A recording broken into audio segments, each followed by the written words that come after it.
This meditation was my favorite. I used it and still do.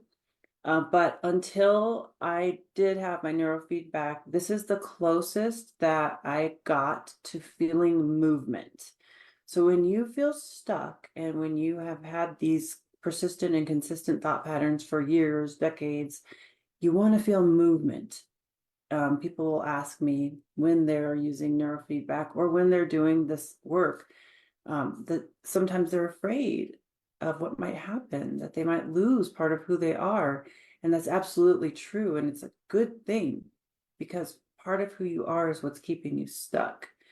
Part of your identity, or I think it's persona, it's Latin was a mask, right?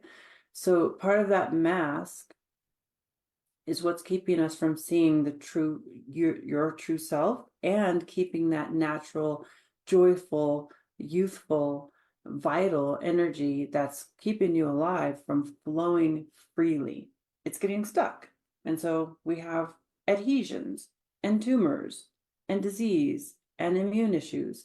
And it just shows up in our body, basically. And pain.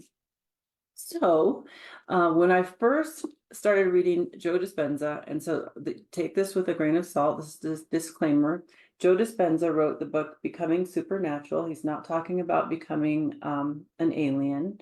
He's talking about how common people are doing the uncommon and with regards to healing. And what really made me appealed to me out of this book was all the brain scans. So of course he's got EEG scans in here.